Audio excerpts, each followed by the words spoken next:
All right, hello and welcome everyone to the first episode of Voice of the Young Republicans here on Voice of Republicans TV. What we're going to do here each week is give a platform and a voice to Republican candidates, activists, elected officials that might not otherwise get the media attention and the coverage they should, and definitely not the fair coverage they should get. So that's why you should tune in right here, and that's what we will give where other opportunities aren't existing. Thank you for tuning in with us for the first episode today. I'm Evan Young, National Committee Man of the Maryland Young Republicans. And I'm Maria Sophia, Chairman of the Maryland Young Republicans. And we're joined tonight by our first ever guest, Dr. Shannon Wright. Shannon Wright is the nominee for the Republican.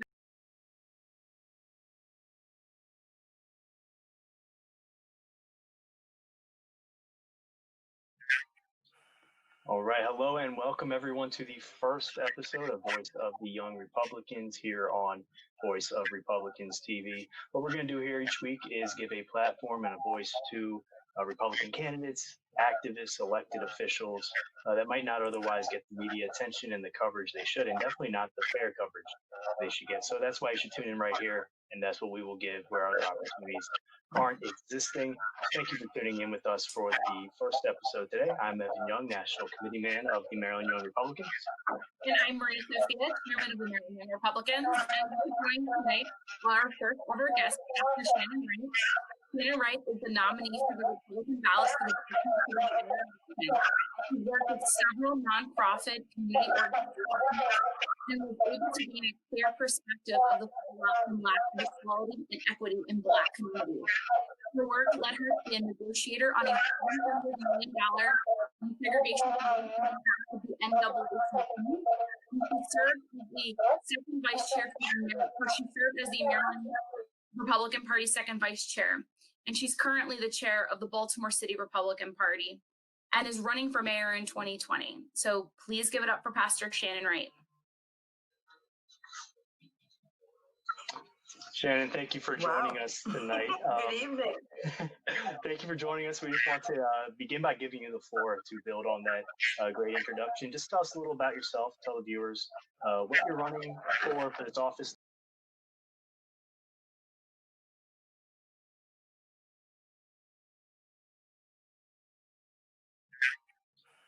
All right, hello and welcome everyone to the first episode of Voice of the Young Republicans here on Voice of Republicans TV. What we're going to do here each week is give a platform and a voice to Republican candidates, activists, elected officials that might not otherwise get the media attention and the coverage they should, and definitely not the fair coverage they should get. So that's why you should tune in right here, and that's what we will give where other opportunities aren't existing. Thank you for tuning in with us for the first episode today. I'm Evan Young, National Committee Man of the Maryland Young Republicans. And I'm Maria Sophia, Chairman of the Maryland Young Republicans. And we're joined tonight by our first ever guest, Dr. Shannon Wright. Shannon Wright is the nominee for the Republican ballot for the He worked with several nonprofit community organizations and was able to gain a clear perspective of the fallout from lack of equality and equity in Black communities. Her work led her to be a negotiator on a $100 million desegregation contract with the NAACP. She served as the second vice chair she served as the Maryland Republican Party second vice chair. And she's currently the chair of the Baltimore City Republican Party and is running for mayor in 2020. So please give it up for Pastor Shannon Wright. Shannon, thank you for joining us tonight. Good evening. Thank you for joining us. We just want to begin by giving you the floor to build on that great introduction. Just tell us a little about yourself, tell the viewers what you're running for this office, the reasons you're running, and the change you're bringing to Baltimore. Tell us a little about yourself. So I'm a wife, a mom, and a grandma. And then one of the most important things were first God, second is family. I want to do whatever I can to help make Baltimore City safe and family friendly. And the last several administrations in the city have done the exact opposite of that. And my grandmother always said, if you're not part of the solution, you're part of the problem. So I'm at a stage where I'm not beholden to anyone here in the city, like several other elected and wannabe electeds are, so that I can be in a position to do what's right for the people, because I know in my heart and in my spirit it's the right thing to do. Thank you, Pastor Wright. You emerged from an extremely competitive and crowded primary field to secure the nomination on the Republican side. How did your campaign connect with these voters to get you to this point in the way the other Republican candidates were not able to do in the primary? So it's about taking the policy, taking the positions and translating them into everyday language. You know, when you talk about school choice, when you break it down for parents to understand, don't you want the best education you can get for your children? You know, when it's about Second Amendment, maybe you don't say Second Amendment, maybe you say, don't you want to feel safe in your house and in your community and in your neighborhood? You know, and you connect to people, you talk to them, you bring the issues to them in a way that they can relate and understand, and it resonates. Thank you, Pastor Wright. We're going to jump into a very short break here. As soon as we get back, we're going to dive into how Mayor Wright will handle the issues facing Baltimore once he is elected. Baltimore deserves better. Brandon Scott's been at City Hall for years, and what do we have to show for it? Homicide rates above 300 for the last 5 years. Where's Brandon Scott? Public property being defaced. Where's Brandon Scott? Statues being torn down. Where's Brandon Scott? 24 poor-performing schools in the state of Maryland, 12 of them right here in Baltimore City. Where's Brandon Scott? Good leadership is clear, visible, and present. In my administration as mayor, we will work together to be solutions-driven. Mayoral debates coming up. It's an election cycle. Where's Brandon Scott? Haven't seen him since the primary. Baltimore deserves better. My name is Shannon Wright, and with your help and your vote, the next mayor of Baltimore. My name is Shannon Wright, and I approve this message. So, Pastor Shannon Wright, a lot of citizens have asked what happened to their money that was mishandled and misspent. What will you do to rectify this situation and make sure that the citizens of Baltimore will no longer have to pay high prices for the incompetence of city officials? It's my belief. So I can tell you anything. And in all honesty, I have to show you. So many people have run for office in Baltimore City and said all kinds of things and then done the exact opposite. Case in point is my Democrat opponent, Brandon Scott, said he wanted fair equity in government. So he wanted to make sure that the extra votes that the mayor controls on the board of estimates were gone, and he wanted to push for term limits for elected officials. He said those things, the voters loved it, won the primary, and has since taken them back. So I think at this point, voters need to see, and they need to watch, and they need to hear from others their reaction to what we're doing. So for us, we're campaigning now, not just talking about what we're going to do, but starting to do some of those things now. We had an opportunity to bring one of the representatives from the SBA into the city to host a town hall with them so that business owners could actually understand some of the things that they could do to access some of the CARES funds and be able to survive COVID. We've had folks from health agencies come into the city to explain to folks how to stay safe during COVID. So instead of just talking about what I would do and what I will do, I'm showing that now by what we are doing. You're right. When it comes to Baltimore, there's not been a Republican mayor in over 60 years. Why has the city been under such intense one-party rule for decades? And how is your campaign going to change that? And what does your campaign provide for the citizens of Baltimore that these Republican candidates in the past who have tried but failed for 60 years? What's different about your approach and your message and what you'll actually do once elected leading the city?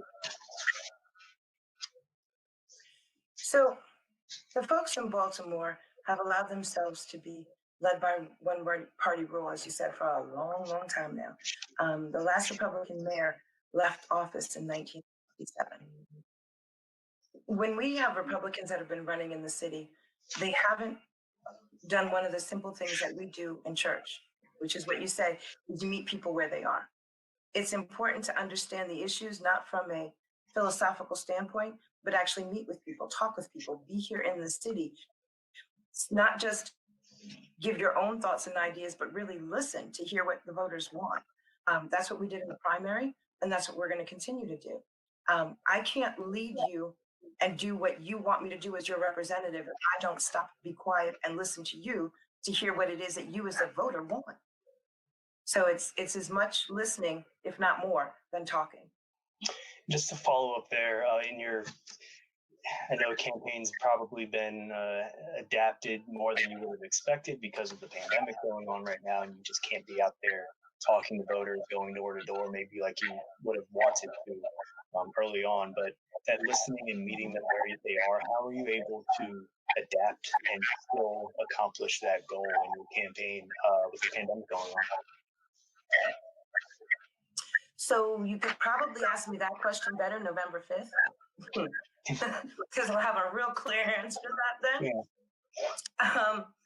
But prayerfully, we're doing that by reaching out to folks online. Like, for example, community associations. Several of them are still meeting. They're meeting by Zoom. So we participate in those.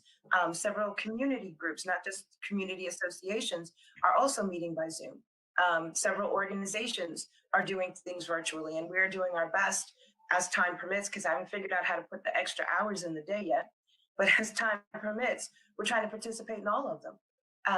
One of the networks here in the city and in the state, Fox 45, has committed to hosting the first mayoral debate of the season going into the general, and it's going to be virtual. So there are a lot of things that are still going on. They're just going on in very different ways. So it's a serious learning curve for sure.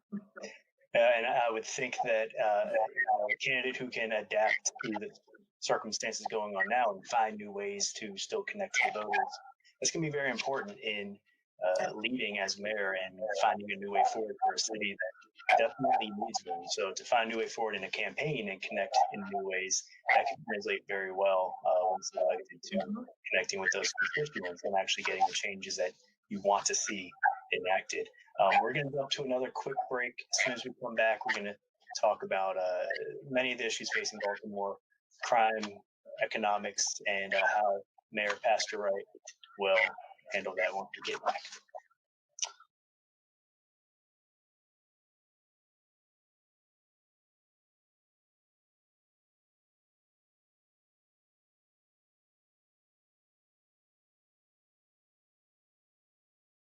All right, so we're back, and Pastor Shannon Wright, I want to talk a little bit about your primary. I know you had a very crowded primary, and you were up against several Republican candidates, I think more so this past cycle than there have been in past cycles for people running for mayor on the Republican side. And you had, like I said, you had a very crowded primary field. So what do you think set your campaign apart from the other campaigns that allowed you to get across the finish line to make yourself the nominee this year? The first answer would be hard work. Very little sleep and a lot of hard work. I had the opportunity to work with a group of folks here in the state that helped me in the city. You might know them, the Maryland Young Republicans. And I learned a lot from watching you guys. Well, thank you. I stole some plays from your playbook. But we it's did not really not a lot of answer hard it, by the way, but we appreciate it. And we will take it. Not at all. And I know we had that mayoral debate earlier this year in that crowded primary where there were several candidates who had invited all those candidates as well. So I want to thank you, obviously, Pastor Shannon, for running, and you ran a great primary campaign for that. So thank you. And we certainly enjoyed helping you and the candidates that won your so. Yeah, we found. You all coming. I'm sorry. I was just saying we found a good purpose here and doing these episodes and all of our outreach efforts that are candidates that deserve a platform and deserve to get their message out. But oftentimes, as you've for sure experienced in your campaign so far, people don't want to show up and give you that platform. I remember the Democratic primary debates for mayor's race. massive coverage, television screens, wall-to-wall coverage. When we did our forum, there was some media there, but still they just don't want to give you a platform and hear these alternative views and these alternative ideas. It brings me to actually a question that I'm very interested in hearing. How have you said you're doing a lot online and you're meeting people where they are? Have you had any dealings with any of the media in Baltimore about them either being very reluctant and obvious in their reluctance to give you a platform and get your message out? And have you worked around that, if so? Well, interestingly enough, in the last couple of weeks, we haven't had to work around it as much. I've been on Fox 45 every week, at least once or twice a week. The Baltimore Sun is starting to pick up some of our comments and request statements on different issues in the city, as well as several other outlets and periodicals and all that sort of thing. Matter of fact, I'm scheduled to be on Fox 45 tomorrow morning. The media, it's interesting, this cycle, the media is actually acknowledging that they're a Republican candidate.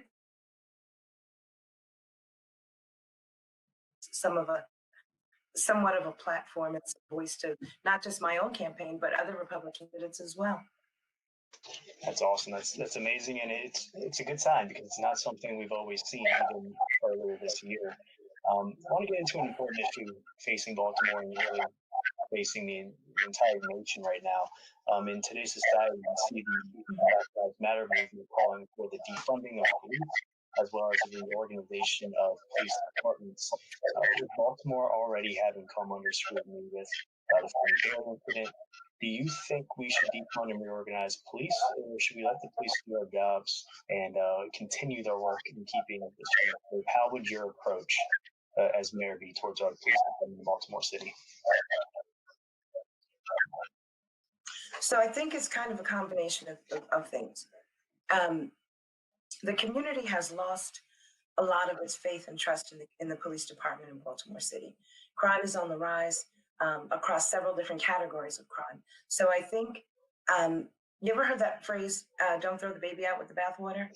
So we're having some issues with crime. So obviously we need to reorganize, but I don't think in doing that with the crime rate so high, especially that you defund the one entity that is supposed to be policing and keeping you safe.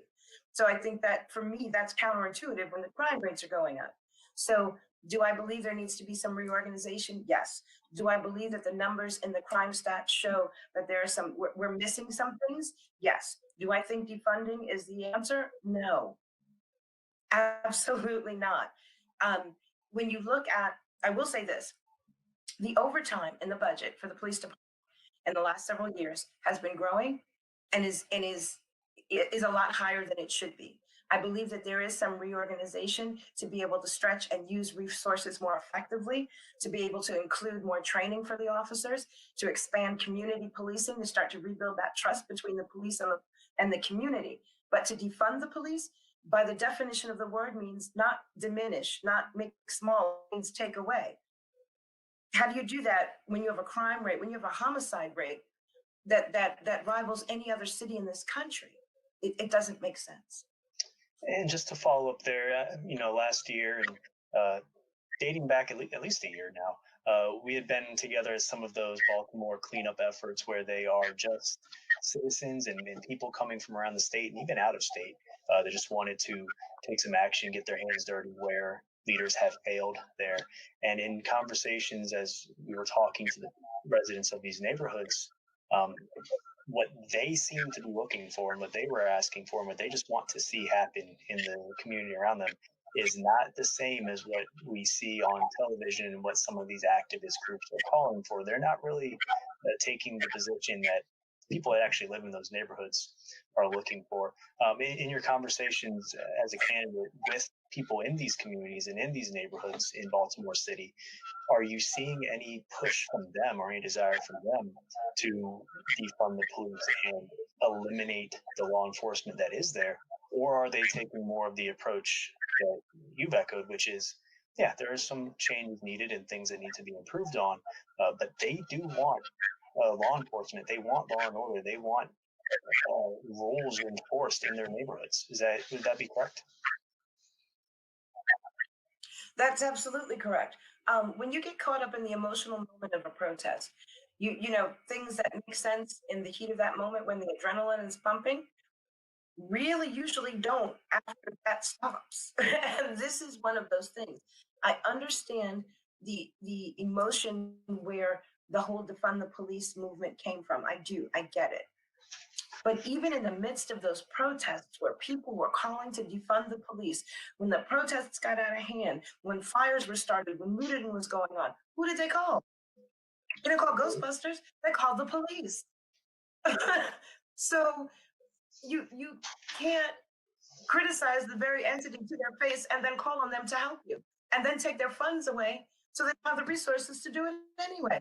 It's counterintuitive. We need to rebuild trust. Exactly. Feel comfortable and go at it from that perspective. What a refreshing common sense view. Right, exactly. So, Pastor Wright, when Horseshoe Casino was brought before the city council and the state legislature, it was meant to help fund city schools with its taxes. It has been several years, and still our schools do not see a single dime that's helped our inner city schools. Should we have the Horseshoe Casino shut down, or should we enforce the taxes that come from the casino back into schools? So I'm going to say some things that will probably get me in trouble, but that's okay. I'm a big girl now. I can handle it. When that agreement was written up, it was written up in the same vein that a lot of Baltimore City contracts and negotiation deals are made up with, which is it resembles Swiss cheese.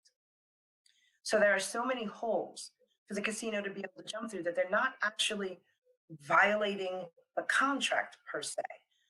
There are loopholes about the percentage being of their revenue, of their profits.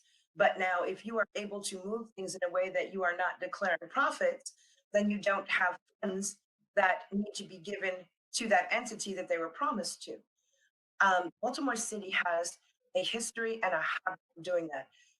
It saddened my heart to see some of the legislation that came out of the city council this year. They argued with the fact that the city solicitor even said, half these things you folks want to do aren't legal. Just listen, let that marinate for a minute. You're passing resolutions, you're drafting amendments, you're doing all these things based on your